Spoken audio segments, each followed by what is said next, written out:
Kapolda Metro Jaya resmi menghentikan perkara ijazah untuk dua tersangka, yakni Egy Sujana dan Damai Hari Lubis. Benarkah penghentian kasus kedua tersangka ini karena ada campur tangan Joko Widodo? Dan apakah ini upaya ataupun sebagai skenario memecah belah kubu Roy CS? Kita bahas bersama dengan kuasa hukum Roy CS, Ahmad Kozinuddin, dan Ketua Umum Kami Jokowi, Rasman Nasution, yang telah bergabung bersama kami di Kompas Petang. Selamat petang semuanya. Selamat petang. Assalamualaikum warahmatullahi wabarakatuh. Waalaikumsalam. Saya pertama ke Bang Kozin dulu. Pengen denger nih gimana nih responsnya. Karena kalau kita lihat tepat seminggu pasca pertemuan di Solo, polisi akhirnya keluarkan surat SP3 untuk Egy dan juga Damai Lubis. Ya, silakan. Jadi saya benarkan apa yang ditanyakan oleh Mas Adi, bahwa memang benar sedang telah dan akan terus terjadi strategi pecah belah dari kubu Jokowi yang mengkonfirmasi kelicikan sekaligus pengecutan saudara Joko Widodo dalam perkara ini, karena dia tidak berani menghadapi sendiri, tapi selain melibatkan banyak pihak untuk melapor sebagai bagian kubu Jokowi, juga memecah belah perjuangan. Tapi sekali lagi, selain itu kami juga sangat sayangkan kinerja kepolisian ternyata tidak berdiri tegak di atas asas dan prosedur hukum yang melalui tahapan-tahapan proses sesuai dengan apa yang diatur, akan tetapi mengikuti arahan dan kendali Solo. Maksudnya demikian. Saya masih ingat betul saat gelar perkara khusus di 15 Desember 2025 yang lalu, atensi dari penyidik sebagai tindak lanjut selain bahwa hasil gelar perkara khusus menyatakan bahwa proses tetap dilanjutkan adalah tindak lanjutnya memanggil keterangan ahli dan saksi yang meringankan dari terlapor atau tersangka yang sebelumnya secara resmi sudah dikirimkan dan diterima oleh penyidik.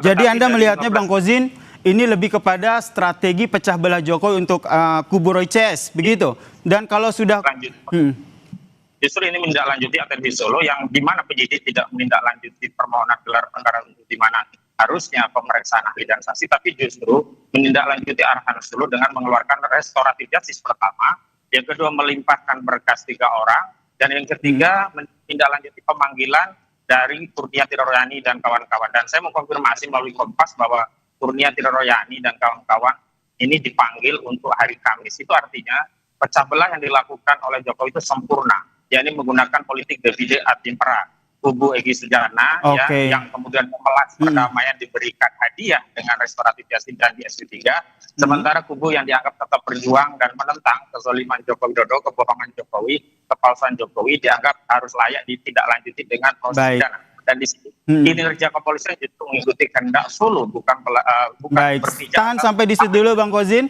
Saya ingin minta tanggapan Bang Rasman nih, upaya restoratif justice malah dianggap ini sebagai upaya pecah belah nih. Gimana tanggapannya Bang? Pertama, saya tertawa geli ya. Nah, inilah kalau saya menduga ada pengacara yang menjadi pendamping klien tapi bersikap seperti kompor, tukang panas-panasi. Saya nggak mau masuk ke situ deh.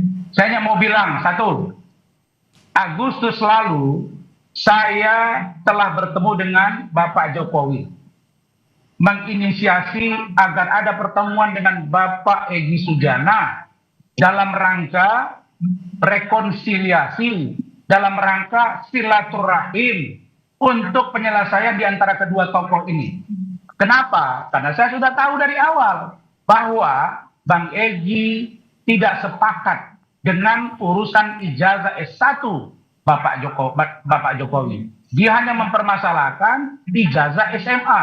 Dan itu juga yang disampaikan oleh Ibu Lidaneti ketika dia tadi diwawancarai sebelum Bang Egy berangkat ke Kuala Lumpur untuk berobat atau ke Penang. Yang kedua, saya menghargai ya dan sangat bersyukur bahwa Bang Egy hari ini dan Bang Damai Hari Lubis telah mendapatkan surat penghentian penyidikan. Pertanyaannya, apakah ini menjadi kewenangan dari penyidik? Ya. Ketika 2 orang yang berseteru atau lebih dari 2 orang yang berseteru, ada proses hukum, keduanya sepakat untuk berdamai, maka penyidik dapat melakukan untuk menghentikan. Ini kan aturan hukum, bukan rekayasa. Jadi tidak ada yang disebut dengan pecah belah oleh Bapak Jokowi. Pak Jokowi itu wait and see.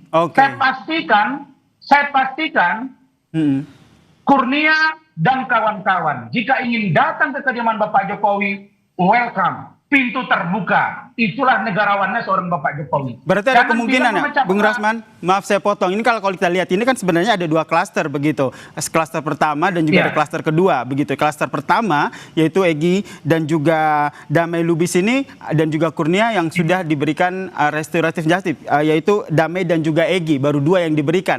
Jadi kalau menurut Anda ada niat baik dari klaster yang lain datang untuk meminta maaf, kemungkinan akan diberikan juga restoratif justice? Yes, saya sebelum dialog ini dimulai masih komunikasi dengan Solo. Ketika di salah satu program TV swasta, saya juga ngomong, halo Mas Roy dan kawan-kawan, datang, kalian masih ditunggu oleh Pak Jokowi. Untuk apa? Silaturahim. Ini membuktikan bahwa Pak Jokowi negarawan, pemaaf. Ya, sehingga jangan ada bahasa yang mengatakan memecah belah. Tidak ada yang mau memecah belah. Kalian yang sudah terpecah belah dari awal. Oke, Bung Rasman. Saya minta tanggapan dari Bung Kozin. Silakan. Ya, jadi baru kami ketahui, sebenarnya juga sudah lama kami ketahui, niat-niat pengkhianatan itu sudah disusun secara lama. Tapi kata Allah Subhanahu wa taala membongkar dan akhirnya itu dibocorkan oleh kubu Jokowi. Sebenarnya kubu Egy Sujana dan Damai Hari Lubis tak senang dengan itu, tapi memang mereka sudah masuk ke perang jahat Jokowi. Bicara soal negarawan, harusnya kalau memang konsisten negarawan, sejak Bambang Tri dan Gus Dur tidak perlu masuk penjara soal urusan ijazah ini. Faktanya keduanya divonis 6 tahun penjara dan menjadi 4 tahun saat banding begitu. Itu artinya konfirmasi yang saudara Joko Widodo sebenarnya hari ini ketakutan jika proses ini masuk ke persidangan, sehingga berusaha menggembosi perjuangan dengan mencicil untuk menjadikan para pejuang itu menjadi pengkhianat. Memang sebagian berhasil, tapi mereka terus berupaya berkomunikasi dengan Solo, dengan sejumlah penghubung pengkhianat untuk bisa menjadikan para pejuang itu menjadi pengkhianat. Dan saya pastikan, saya yakinkan, dan saya beri garansi bahwa setiap pejuang setelah mengikrarkan diri sebagai musuh kezaliman tidak akan mengubah langkah dan tidak akan bergeser, apalagi mundur meskipun sejengkal untuk membongkar kezaliman. Jadi saya kira simpan saja tawaran-tawaran pengkhianatan itu, karena sekali lagi semakin tawaran itu ditawarkan, semakin mengkonfirmasi memang strategi belah itu, strategi pecah belah itu bukan hanya sedang, telah, tapi akan terus dimainkan oleh kubu Jokowi. Dan lagi-lagi persoalannya sebenarnya Egy Sujana juga tidak jujur. Saya orang yang pertama menarik Egy Sujana untuk mendampingi Bambang Tri di kasus ijazah palsu. Dan saat itu yang dipersoalkan juga soal S1 UGM. Tapi lagi-lagi memang mental pemberani itu diuji dengan ujian kehidupan. Dan saya kira banyak orang yang kemudian mencari kesempatan untuk menyelamatkan diri masing-masing, kita hargai. Tetapi jangan sampai upaya penyelamatan diri dalam konteks pengkhianatan itu lari perjuangan yang lainnya. Dan saya pastikan kami menggaransi tidak akan ada pengkhianat terhadap perjuangan. Ini adalah perjuangan rakyat. Oke, jadi kubu Roy ini atau Roy Cesin masih solid ya, meskipun ada 2 tersangka di klaster pertama yang sudah mendapatkan SP3 gitu. Saya ke Bung Rasman ini nggak boleh kita. Bung Rasman, pertanyaan saya seperti ini. Kalau kita lihat sebuah kesepakatan damai itu kan bisa dicapai, tentu ada sesuatu nih di baliknya. Nah, itu menurut Anda ada deal-dealan apa? Karena kalau kita lihat kan sebenarnya Egy Sujana sendiri sejak tahun 2002 loh, 2022 memperkarakan ijazah Jokowi ini. Bang Egy itu sudah memperkarakan ijazah ini sejak 2021. Mas Roy itu baru 2025. Kita jangan lupa itu. Nah, yang saya mau katakan adalah bahwa Bang Egy itu dalam keadaan sakit. Nah, salah satu yang memicu Bang Egy di luar dia sakit, dia sangat sakit hatinya, sangat perih perasaannya ketika saudara Kozinudin melepaskan dia sebagai klien. Itu poin 1. Poin yang kedua, Bang Egy juga sangat tersinggung ketika Abraham Samad akan diperiksa, lalu kemudian rame-rame para tokoh mengatakan jangan ada kriminalisasi.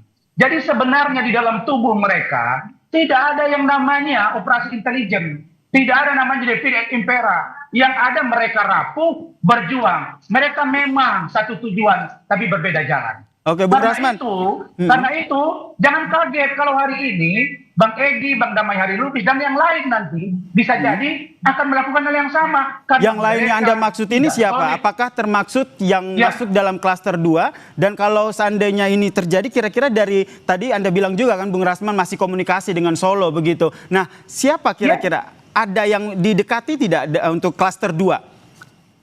Kita tidak pernah mendekati, kita cuma komunikasi. Nah, Ibu, Atau yang kalau Ibu mendekati, Kurnia atau mau yang mendekati ada tidak, Bang? pengakuan Bang Egy dan Ibu Elidaneti tadi saya dengar langsung melalui media ya, itu dia bilang bahwa inisiatif itu dari Bu Idaneti. Berarti ada dua inisiatif nih. Agustus September itu inisiatif saya, yang kedua Ibu Elidaneti. Dan di pertemuan itu benar ada peluk-pelukan. Nah pertanyaan saya, kalau orang sudah islah, orang sudah silaturahim, peluk-pelukan, doa-doa, terus apa yang salah di situ? Nah yang saya agak sesalkan, Khozinuddin ini kan selalu basicnya kan bicara agama. Saya juga agama. Kalau orang sudah mau berdamai, Saudara Khozinuddin, dorong mereka. Saudara bilang itu seolah-olah Jokowi ini orang yang sangat zolim. Saya mau tanya, apa kezoliman Jokowi kepada Bang Egy? Apa kezoliman Jokowi kepada Roy? Apa kezoliman Jokowi kepada Tifa? Kalau urusan Bambang Tri, urusan Gus Nur, itu urusan lain. Dan Anda bukan pengacaranya pada waktu itu. Bang Egy yang pegang kendali pada waktu itu. Oke, saya ke Bang Kozin. Silakan Bang Kozin. Ya, setiap juru bicara pengkhianat itu kan selalu akan mengeluhkan kebohongan. Jadi tidak perlu dipercayai setiap waktu dari juru bicara pengkhianatan. Dan saya tegaskan, Egy Sujana, Damai Hari Lubis itu jadi seperti saya waktu itu. Dan keliru kali kalau dianggap saya tidak. Cek saja video-video persidangan itu. Karena Bung Rasman kan anak baru dalam kasus itu kan baik. Tapi nggak apa-apa. Yang penting adalah kalau ditanya apa kezaliman Jokowi, terlalu banyak kezaliman Jokowi terhadap rakyat. Dan persoalan jasa palsu bukan persoalan yang itu persoalan rakyat. Dan dalam konteks perjuangan ada yang kurang pas, itulah ya komitmen perjuangan itu harus disangsikan emosi pribadi, perasaan. Kalau kita bicara perasaan itu terlalu banyak, terlalu dilupakan dalam forum itu masih banyaknya hal-hal yang perlu dipersoalkan. Tapi tidak demikian. Kalau seorang berjuang sekali-kali tidak kemudian datang ke kubu orang yang berbuat zalim hanya untuk pamrih perdamaian, hanya untuk pakai keselamatan sendiri-sendiri dengan pada saat yang bersama membiarkan ya orang-orang lainnya ya dibiarkan dalam perjuangan bahkan melakukan pemecatan terhadap orang yang ini saya pikir Bung Rasman tidak punya legitimasi apapun. Bung Kozin, izin saya potong audionya nampak Bang Kozin. Bung Kozin, izin saya potong ya. Ini karena audio Anda nampaknya kurang jelas, begitu mohon diperbaiki dulu. Bisa diperbaiki terlebih dahulu. Saya sembari menunggu perbaikan audio dari Bung Kozin, saya ke Bung Rasman. Bung Rasman, jadi menurut Anda masih ada kemungkinan, begitu ini yang pengen saya tegaskan, gitu. Berarti memang tidak ada deal-dealan tertentu ya saat adanya restoratif justice untuk Egy dan juga Damai ya? Saya pastikan 1000% tidak ada deal-dealan. Tidak ada yang namanya transaksional. Apakah 100 miliar, apakah triliunan, tidak ada. Nah, kalau Khozinuddin bilang bahwa saya tidak punya legal standing atau apa, oh saya kira keliru. Saya ini pengacara Bang Egy sebenarnya. Ya, begitu dia komunikasi dengan saya dari Inggris, saya sudah ditunjuk menjadi kuasa hukum. Dan Ibu Elidaneti tahu. Tetapi karena banyak kelompok-kelompok yang tidak senang kalau saya membawa Bang Egy, maka akhirnya saya sepakat dengan Bang Egy, udah Bang. Kami lepas saya dengan Bang Riki Sutohang, Bu Ida Leti lanjut. Dan itu sebenarnya Bu Ida ini meneruskan pengkhianatan yang terselubung yang selama ini tidak terpublikasi di publik. Saya pikir begitu. Saya tidak itu sendiri. Terima kasih. Saya tidak memahami. Paham ya? Dengerin ya. Strategi pecah belah itu dilakukan oleh Jokowi melalui perantaraan Rasman. Dan saya berbahagia sekali. Semua menjadi terbuka begitu. Dengar ya. Dengerin ya. Rakyat melihat. Dengerin yang baik-baik ya. Juga ternyata punya peran dalam pecah belah ini. Begini ya. Secara terbuka tanpa malu. Gini ya. Hukum dari Solo. Itulah kualitas itulah Anda yang salah menilai. Oke, kita tenangkan dulu. Kita kasih kesempatan masing-masing. Saya ke Bang Kozin dulu. Bang Kozin, pertanyaan saya gini, dengan dihentikannya kasus ijazah Egy dan juga Damai Lubis ini, bagaimana kelanjutan perjuangan Anda bersama dengan Roy CS? Apakah masih solid? Tidak mempengaruhi sedikit pun, kan ini kan prosedur biasa. Kemarin yang kedua diperiksa juga biasa, tidak ada penahanan. Ini juga akan lanjut pemeriksaan biasa. Justru yang kami tunggu adalah membongkar, menguliti ijazah Jokowi di persidangan. Dan itu yang harusnya dilakukan, bukan kemudian memecah belah. Tapi kami sadar bahwa kubu Jokowi tak ingin dan tak berani masuk ke forum itu karena ketahuan bahwa banyak ya yang bukti-bukti pada akhirnya mengkonfirmasi ijazah itu bermasalah. Misalnya di Solo Jokowi tidak berani membawa bukti asli. KIP menegaskan bahwa ijazah Jokowi adalah ijazah yang maksudnya itu informasi publik. Sebelumnya Jokowi sendiri mengkonfirmasi tidak punya wewenang, tidak punya hak untuk menunjukkan ijazah. Tetapi KIP telah mengkonfirmasi bahwa dokumen ijazah itu adalah dokumen publik. Saya pikir kami bahagia, bangga karena Allah Subhanahu wa taala telah menunjukkan mana al-haq dan al-batil. Dan selamanya al-haq dan al-batil itu tidak bisa berdamai. Tidak seperti klaim Rasman yang mendamaikan al-haq dan al-batil, itu nggak bisa. Nggak berguna sama sekali, nggak punya legitimasi sama sekali. Dan kami lebih memilih untuk terus berada di parit-parit perjuangan ketimbang berdamai dengan terus melanjutkan perjuangan. Masih solid. Bung Rasman gimana? Apakah ini benar nih Jokowinya panik? Sudahlah, tidak usah kita bicara adab yang hak dan yang batil. Saya mau kasih tahu, kapan putusan pengadilan bahwa Pak Jokowi itu berlaku zalim, berlaku batil. Dengarin ya, dengarin ya. Dengarin dulu saya ngomong dong. Saya ngomong dulu, bisa nggak nih saya ngomong dulu? Nggak punya kemampuan kau untuk Bang Kozin, izin kita kasih kesempatan dulu ke Bung Rasman. Ada bertanya dikasih tahu itu. Saya bisa ngomong nggak saya? Oke, Bung Kozin tahan dulu ya. Kita kasih kesempatan dulu ke Bung Rasman. Gini. Inilah kalau orang baru belajar masuk TV. Inilah belajar kalau orang belajar masuk TV. Baik, saya tengahi dulu, Bung Kozin, Bung Rasman. Bung Rasman. Oke, tenang dulu. Ya. Oke, Bung Kozin, tenang dulu. Kita kasih kesempatan ke Bung Rasman dulu. Silakan, Bung. Saya begini, menurut saya, kalau kita melihat seseorang berlaku zalim, maka ajaklah dia bagaimana dia berlaku menjadi baik. Cara pendekatannya dalam Islam, setahu saya. Dengarin dulu ya. Bung Rasman. Oke. Apalagi hanya seorang Rasman Nasution. Oke, kita tahan dulu. Bung Kozin, Bung Rasman. Saya mau konfirmasi dulu ke Bung Rasman. Oke, baik. Mohon. Baik. Anda bukan kuasa hukum tim kami juga. Oke. Boleh tenang dulu Bapak-bapak, Abang-abang? Oke, saya ke Bung Rasman. Bung Rasman, tadi pertanyaan saya, Bung Kozin kan bilang, ini karena bentuk kepanikan dari Joko Widodo. Tolong itu dijawab dulu, Bang. Saya pastikan Pak Jokowi tidak pernah panik. Nah, kalau Kozainuddin bilang Pak Jokowi tidak mau masuk ke persidangan, lah, ada sekarang 6 orang lagi tersangka yang akan dibawa ke persidangan. Monggo, kita buktikan kan klaster 1 masih ada 3. Klaster 2 masih ada 3, 6 orang lagi. Emang siapa yang takut? Anda tidak perlu kemudian mengajak yang lainnya untuk ikut berkhianat sebagaimana yang sudah dikomunikasikan ada hubungan dengan Solo. Jadi menjadi jelas ada juru bicara pengkhianatan dalam perjuangan ini dan kami. Saya ke Bung Rasman, mohon tenang. Saya ke Bung Kozin. Bung Kozin, saya ingin konfirmasi. Emang ada kekhawatiran dari kubu Roy ini akan ada yang berkhianat lagi? Oh tidak, justru kami mengkhawatirkan kubu Jokowi semakin membuka aib tentang manuver-manuver kegalauan mereka, pecah belah mereka, semakin rakyat tahu. Dan kami khawatir institusi penegak hukum lagi-lagi masih menjadi alat kendali Solo, walaupun Jokowi sudah tidak menjadi presiden lagi. Dan kami kasihan kepada seluruh rakyat, ternyata kita ditelanjangi dengan tontonan hukum yang tidak lagi bersandar kepada asas dan prosedur hukum, tapi mengikuti agitasi dan kendali Solo. Jadi saya kira itu yang kemudian perlu dikhawatirkan oleh seluruh rakyat, bukan hanya kubu kami dalam konteks persidangan. Ini hal yang biasa saja kok. Proses dilimpahkan itu biasa. Rasman saja yang ingin memanfaatkan untuk menjadi juru bicara pengkhianatan agar bisa menarik kubu yang lainnya untuk ikut jejak Egy Sujana dan Damai Harilubis. Bukankah hal yang natural ataupun itu sudah sesuai dengan aturan undang-undang kalau adanya restoratif justice di KUHAP juga tertulis begitu, Bung Kozin?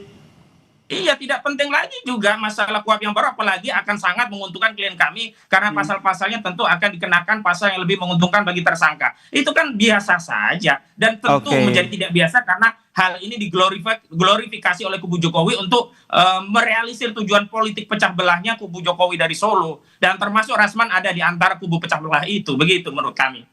Baik, terakhir ke Bung Rasman, mau saya konfirmasi lagi nih, apakah penghentian penyidikan 2 tersangka kasus ijazah Egy dan juga Damai ini ada cawe-cawe Jokowi? Sangat tidak ada.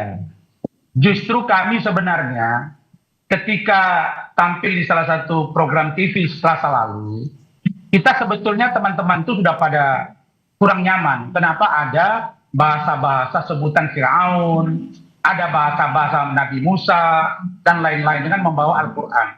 Kita sebetulnya diskusi, apakah ini akan terus apa tidak? Karena masih ada lecumanan pelapor. Tapi besoknya begitu Pak Jokowi tampil, disinilah kenegarawan dia. Apa dia bilang Pak Jokowi? Saya menghargai silaturahim Bapak Profesor Egy Sujana dan Bapak Damai Hari Lubis beserta pengacaranya Ibu Edi Ganeti.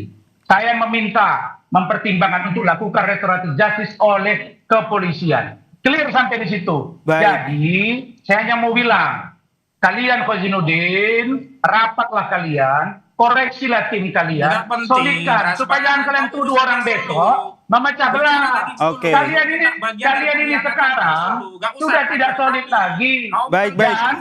Kalian sudah begini saja sudah digoyah. Bung Kozing, Bung Rasman, Bung Rasman, mohon maaf sekali karena waktu kita yang terbatas, saya harus menutup diskusi kita kali ini. Tenangkan diri kalian, koreksi diri kalian. Bung Rasman, Bung Kozin. Di pengadilan. Baik. Terima kasih banyak karena waktu kita terbatas, kita harus menyudahi diskusi kita ini. Nanti kita lanjutkan di waktu lainnya di Kompas Petang. Terima kasih Bung Ahmad Kozinudin dan juga Bung Rasman Nasution telah berbagi perspektif dan informasinya di Kompas Petang. Salam sehat semuanya.